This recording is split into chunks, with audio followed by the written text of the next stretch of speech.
장기려 박사는 아내 김봉숙 여사와의 사이에서 6남매를 두었습니다.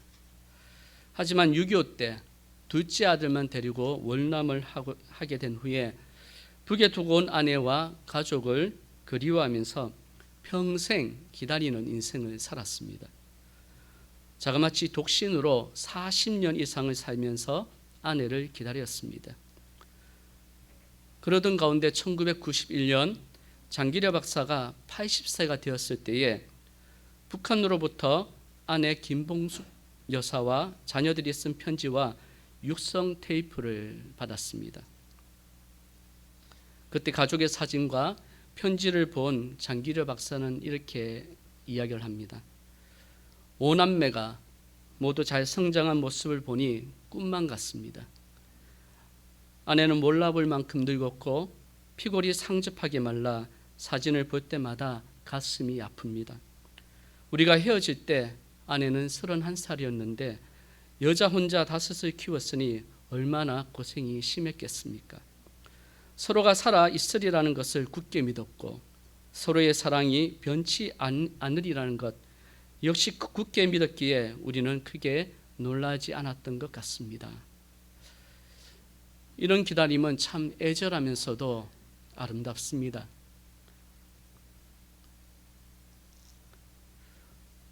오늘 말씀은 세례 요한이 자신의 제자들을 예수님에게 보내서 질문하는 것으로 시작합니다. 19절에 요한이 그 제자 중 둘을 불러 주께 보내어 이르되 오실 그이가 당신입니까? 우리가 다른 이를 기다려야 합니까? 이스라엘 사람들은 메시아, 즉 고통 중에 있는 나라와 이스라엘 백성들을 해방시켜 줄 구원자를 기다렸습니다. 유대인의 메시아 사상은 그들의 비참했던 역사에서 기인하고 있습니다. 기원전 722년에 북이스라엘은 아수르에 멸망당하고 기원전 586년에 남유다가 바벨론에 의해 멸망합니다. 그 이후로 이스라엘은 강대국에 의해 지배를 당하다가 예수님 당시에 와서는 로마의 지배를 받게 되었습니다. 우리나라가 일제강점기 때 지배를 당하다가 강력하게 독립을 소원했던 것처럼 이스라엘도 마찬가지였습니다. 그래서 유대인들은 이스라엘 역사 속에서 가장 강력하고 부강했던 시대를 열었던 다윗 왕을 누구보다도 연모했습니다. 그래서 다윗 왕은 메시아의 모델이기도 합니다. 다윗 왕과 같은 능력 있는 사람이 나타나기를 그들은 소망했습니다. 그래서 강대국에게 지배를 받는 나라가 회복되고 백성들은 자유를 누리기를 원했던 겁니다. 이처럼 유대인들의 메시아 사상은 정치적이면서 현실적인 기대와 바람이었습니다. 그러기를 수백 년이 지나 예수님이 이 땅에 오셨을 때에도 그들은 여전히 메시아를 소망했습니다. 그런데 예수님보다 앞서 세례 요한이 나타나서 새로운 바람을 일으켰습니다. 당시 정치가들은 권력의 노예가 되어서 로마에 빌붙어 살았습니다. 오직 자신들의 안위와 권세만이 관심거리였습니다. 뿐만 아니라 종교 지도자였던 제사장들과 율법사들 그 어느 누구도 사람들에게 위안과 기쁨을 주지를 못했습니다. 백성들은 이렇게 너무나 힘들어하는데도 권력자들은 자신들의 배만 채우기에 급급했던 겁니다. 이런 와중에 사람들은 더욱더 그들을 구원해 줄 메시아를 기다렸습니다. 이러한 때에 세례 요한이 나타났습니다. 그리고는 회개하라, 천국이 가까이 왔느니라, 회개에 합당한 열매를 맺으라고 외쳤습니다. 그리고는 요단강에서 회개의 세례를 베풀었습니다. 지금 이 나라가 고통 중에 있는 것은 하나님을 떠났기 때문이다. 백성들이 고통 속에 힘들어하는 것도 하나님을 떠났기 때문이다. 그러니 하나님 앞으로 나와서 회개하고 세례를 받으라고 선포했습니다. 세례 요한의 당당한 위엄과 강력한 말씀은 모든 사람들을 압도하기에 충분했습니다. 수많은 사람들이 세례 요한을 찾아와서 세례를 받았습니다. 심지어 사람들의 등골을 빼먹던 당시에 부패했던 서기관들과 바리새인들조차도 두려워서 요단강으로 나왔습니다. 메시아를 기다렸던 사람들은 이러한 세례 요한을 보고서 이런 생각을 했습니다. 혹시 저 사람이 우리가 그렇게도 기다리는 메시아가 아닐까? 이 부분이 너무나 궁금했습니다. 그러나 세례 요한은 확실하게 분명하게 이렇게 말합니다. 나는 메시아가 아니다. 나는 그분의 신발끈 푸는 것도 감당하지를 못한다. 하지만 내 뒤에 오시는 분이 계시는데 그분은 성령으로 세례를 베풀 것이다. 성령으로 세례를 베푸시는 그분이 메시아라고 증거합니다. 그리고는 예수님께서 등장하셨습니다. 12명의 제자들과 함께 돌아다니면서 수많은 이적을 보이셨습니다. 죽어가는 사람들을 살리고 귀신 들린 사람들도 치유해 주셨습니다. 그러는 가운데 세례 요한은 권력자를 향해 쓴소리를 했다는 이유로 미움을 받아서 감옥에 갇히게 됩니다. 감옥에 갇혔을 때 그는 제자들을 보내서 예수님이 기다리던 메시아인지를 확인하도록 했습니다. 그게 오늘 본문에 나오는 내용이지요. 예수님을 찾아온 두 제자가 묻습니다. 진정 당신이 우리가 기다려왔던 그분이 맞습니까? 아니면 우리가 다른 사람을 기다려야 합니까? 사랑하는 여러분, 신앙인은 누구를 기다리는 사람일까요? 여러분은 과연 누구를 기다리며 살고 있습니까? 예수님을 기다리는 인생이 맞습니까? 아니면 지쳐서 예수님을 믿는다고 말하면서도 예수님 대신 다른 일을 기다리면서 살고 있지는 않습니까? 아름다운 신앙인이 되려면 제일 먼저 이것을 확인해야 합니다. 내가 예수님을 기다리는 사람인가? 아니면 다른 사람, 다른 그 무엇을 기다리는 사람인지를 확인해야 합니다. 신앙인은 힘들다고 다른 누구 또는 다른 그 무엇을 기다리겠다고 말하는 사람이 결코 아니지요. 비록 기다림이 힘겹고 고통스러워도 기다림의 대상을 바꾸지 않는 사람이 신앙인입니다. 우리가 예수님을 믿고 사는 일이 당장 사업을 흥하게 하지는 않습니다. 당장 자녀의 직장 문제를 해결해 주지도 않습니다. 당장 건강과 같은 당면한 문제에 열쇠꾸러미를 던져주지 않기도 합니다. 그럼에도 불구하고 하나님만 바라보는 것이 신앙입니다. 다시 오시겠다고 약속하신 예수님을 기다리고 우리의 구주가 되신 것에 감격해 하는 것이, 그리고 힘을 얻는 것이 우리의 신앙이지요. 이런 인생이 아름다운 신앙인의 인생이라고 말할 수 있습니다. 그래서 제가 다시 한번 여러분에게 묻습니다. 만약에 여러분이 바라고 소원하는 것이 있는데 그것을 하나님께서 이루어주지 않는다면 그래도 하나님을 믿고 예수님을 기다리시겠나요? 아니면 다른 신을 찾아서 다른 믿음을 가져야겠다고 생각을 하시겠습니까? 아마도 믿음이 없는 사람이라면 자신의 뜻대로 되지 않으면 쉽게 하나님을 떠날 수도 있습니다. 하나님의 때를 기다릴 줄 모르기 때문입니다. 앞에서 들려드린 장기려 박사에게는 평생을 기다려온 북녘 땅의 아내가 있었습니다. 김봉숙 여사, 홀로 북녘에 남아 부모님과 월남한 한 아들을 뺀 5 자녀를 잘 기른 여인이 보낸 편지를 잠시 소개해 드리겠습니다. 기도 속에서 언제나 당신을 만나고 있습니다. 부모님들과 아이들이 힘든 일을 당할 때마다 저는 마음속에 당신에게 물었습니다. 그때마다 당신은 이렇게 하면 어떠냐고 응답해 주셨고 저는 그대로 따랐습니다. 잘 자란 우리 아이들, 몸은 떨어져 있지만 저 혼자 키운 것이 아닙니다. 꿈속에 당신이 무이촌에 갔다 오면서 주머니 속에 쌀 봉투를 꺼내주시면 저는 하루 종일 기뻤습니다.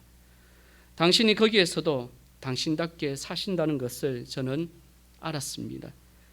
이산 가족들의 만남이 하루빨리 이루어진다면 얼마나 좋을까요? 80이 넘도록 살아있으면 어쩐지 우리가 만나게 될 약속이 아직 남아있기 때문인 것 같습니다. 암만 말하여도 안타깝기만 하여 이만하고 다인과 가용인의 가족이 건강하여 만나게 될 그때를 기다리고 또 기다리겠습니다. 부디 옥체 건강하시기를 바라고 또 바라옵나이다. 평양에서 김봉수. 이 땅에 수많은 아름다움이 있습니다. 하지만 이와 같은 사랑의 기다림만큼 아름다운 것이 또 있을까요? 기다림은 진정한 아름다움입니다.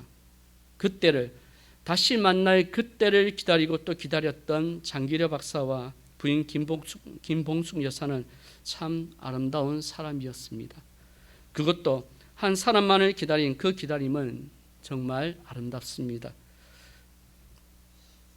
여러분에게는 이런 애절하고 아름다운 기다림이 있습니까? 바로 여러분을 사랑하셔서 여러분을 위해서 자신의 몸과 피를 다 주시기까지 여러분을 사랑하시는 예수님을 향한 기다림입니다. 예수님의 사람이 아름다우려면 우리도 예수님만 기다리는 사람이어야 합니다. 결국 기다린다는 것은 그 사람에게만 의지하고 의존한다는 것을 의미합니다. 그렇기 때문에 다른 사람을 기다린다는 것은 그 사람을 더 이상 의존하지 않는다는 말이기도 합니다. 여러분은 진정 예수님을 기다리고 있습니까? 아니면 다른 누군가를 기다리십니까? 이 말은 우리에게 하나님을 향한 진정한 믿음이 있는지 없는지를 묻는 말입니다.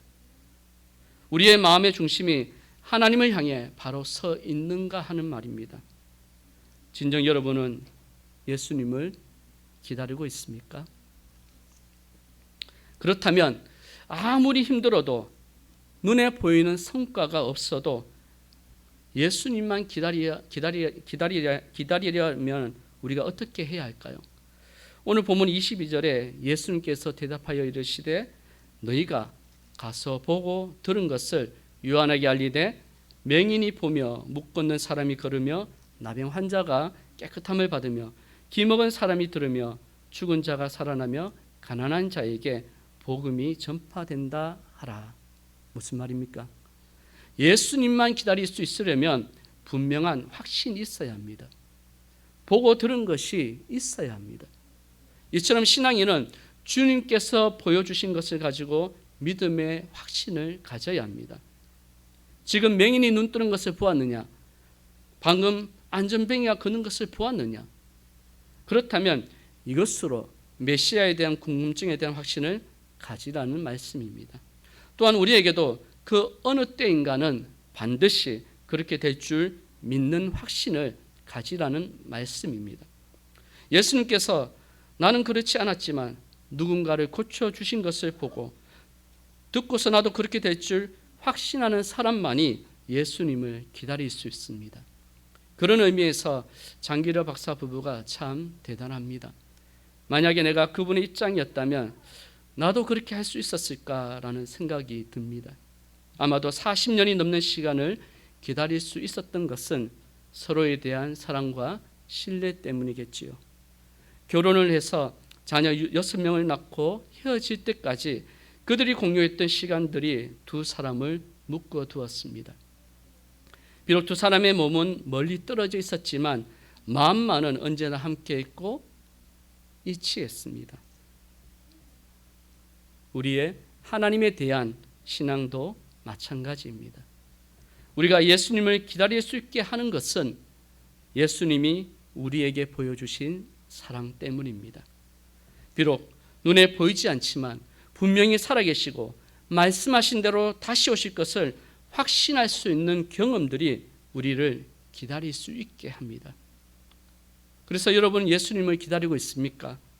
그렇다면 그 무엇이 여러분을 그렇게 기다리게 합니까? 그것도 언제 오실지 모르는 예수님을.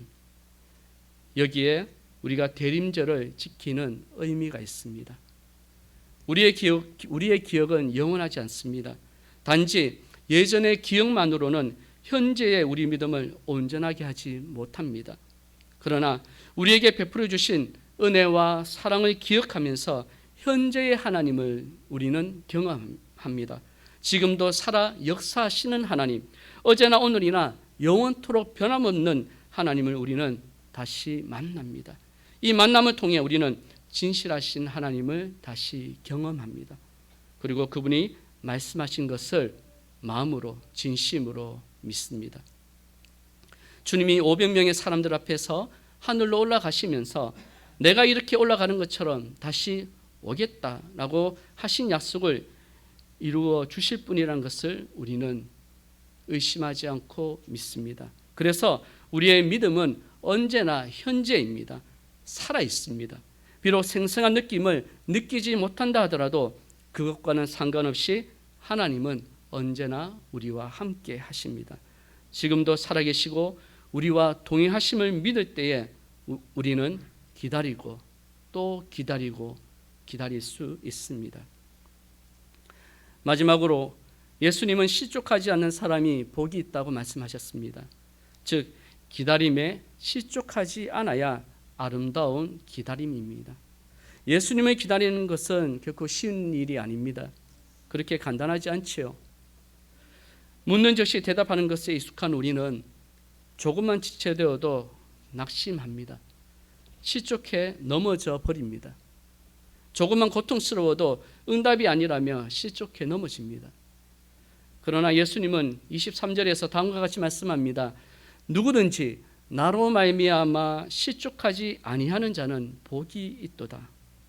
실족하지 않는 은혜가 있기를 축복합니다. 하나님은 결코 우리를 실족시키지 않습니다. 실망시키지 않으시는 하나님이십니다. 단지 우리가 기다리지 못할 뿐입니다. 우리가 조금 더 견디지 못할 따름입니다. 우리가 조금 더 성령의 은혜를 더디어 의지하지 못할 뿐입니다. 하지만 그래도 여러분은 예수님을 기다리시겠습니까? 아니면 다른 일을 찾아 나서시겠습니까? 다시 오시겠다고 약속한 지가 언제인데 아직까지 깜깜무소식인가? 진짜 오시기는 하는 걸까? 이런 의문이 들 수 있습니다. 이런 의문은 우리보다 초대교회 성도들이 더 했다는 것을 우리는 알고 있습니다. 바울을 비롯한 초대교회 성도들이 살아생전에 다시 오시는 예수님을 볼 줄로만 그들은 여겼습니다. 그렇기 때문에 그들이 받는 핍박과 환난에도 꿋꿋이 견딜 수가 있었습니다. 그래, 조금만 지나면 주님이 다시 오실 거야. 주님이 오시기만 하면 우리의 모든 고통은 끝나고 행복이 시작될 거야. 이런 소망 가운데 그들은 모든 어려움을 이겨낼 수 있었습니다. 하지만 그렇게도 기다리고 기다리는 예수님이 오실 기미가 보이지 않았습니다. 예수님의 제자들을 비롯해서 사도 바울과 믿음의 사람들이 하나 둘씩 죽어갑니다. 죽어가는 사람들을 보며 직접 눈으로 예수님을 보지 못한 사람들은 의문이 생길 수밖에 없었습니다. 정말 예수님이 오시는 게 맞나? 이런 것을 미리 하셔서 예수님은 본문 23절을 통해서 실족하지 않은 자가 복이 있다고 말씀하셨습니다. 실족하지 말라는 것은 흔들리지 말고 믿음에 굳게 서라는 말씀입니다. 그럴 때에 비록 시간이 지나서 점점 의문이 드는 상황이 생겨도 포기하지 않고 기다릴 수 있습니다. 그리고 실족하지 않고 기다리는 사람에게 복이 있음을 약속해 주셨습니다. 벌써 2000년의 세월이 지난 지금에도 예수님이 오지 않고 계십니다. 그렇다고 해서 예수님을 기다리는 것을 포기하시겠습니까? 주님의 이름으로 간절히 권면합니다. 예수님을 기다리십시오. 예수 그리스도를 내 사랑의 기다림의 주인공이 되게 하십시오. 우리 예수님을 기다림은 축복입니다. 그러나 우리는 착각해서는 안 됩니다. 세상의 것을 기다리면 우리 인생은 결코 축복의 열매를 따먹을 수가 없습니다. 그래서 황동규 시인은 즐거운 편지라는 시에서 기다림에 대해서 이렇게 노래합니다. 진실로 내가 그대를 사랑하는 까닭은 나의 사랑을 한없이 있다은 그 기다림으로 바꾸어 버린 데 있었다. 여러분의 사랑을 기다림으로 바꾸어 보십시오. 기다림은 축복입니다. 이 기다림이 우리를 하나님의 나라로 인도합니다. 우리는 지금 대림절 셋째 주일을 보내고 있습니다. 그래서 우리는 여전히 오늘도 예수님을 기다립니다. 예수, 그분이 우리의 사랑의 기다림의 대상이 되어 끊임없이 기다리는 축복이 여러분에게 임하기를 주님의 이름으로 간절히 소망합니다. 바라기는 진정 예수 그리스도 안에서 믿음에 굳게 서서 실족하지 않고 다시 오실 주님을 만나며 그 주님과 함께 더불어 복된 영원한 삶을 살아가는 하나님의 사람들이 되시기를 주님의 이름으로 간절히 축복합니다. 기도하겠습니다.